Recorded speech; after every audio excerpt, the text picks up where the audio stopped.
त्यांना दुर्वा का आवडतात, त्यांना जास्वंदाचं फूल का आवडतं, का आपण कोणाला घरी बोलवलं आणि त्यांना जास्वंदाचं फूल दिलं, आवडेल?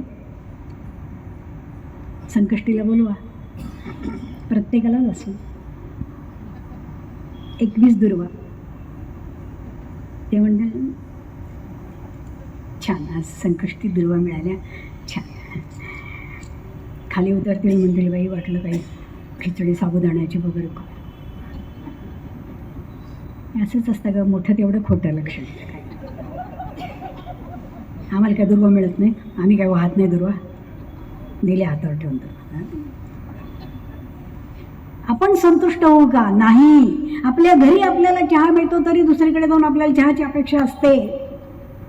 चहा सुद्धा विचारला नाही ग त्यांनी. आपण तुम्ही चहाला गेला होतात का? नाही. त्यांची चौकशी, मग बस झाली ती. पण तुम्ही चौकशीला गेल्यावर त्यांनी चहा, पोहे, भजी, लाडू, पेढे वाढून सगळं करून मग तुम्ही म्हणणार, म्हणजे ते आजारी आहेत त्यांनी एवढं करायचं. खूप चुकतंय मंडळी, आपलं खूप चुकतंय. कारण आपण शिकलो नाहीये, आपण अभ्यास करत नाहीये आणि म्हणून ताण आहे. वास्तवामध्ये ताण हा आभास आहे, आभास आहे. आपण लादून घेतलंय. आता होत नाही ग, आता होत नाही. अगं मी कुठेच जात नाही. अगं इतके गुडघे दुखतात ना, मी कुठेच जात नाही. आता परवा पारणाला बोलवलं होतं पण मी नाही गेले. अगं उठवतच नाही, अगं अजिबात नाही उठवत. आणि बेंगलोरला लग्नाला गेली अगं ती. नाही का, शेजारी पारणाला नाही गेली पण लग्नाला गेली बेंगलोरला. मग काय करते अगं, इतकं तिचा आग्रह पडला ना, म्हणाली नाही आजी तू नाही आली तर मी जाणारच नाही, मी लग्नच करणार.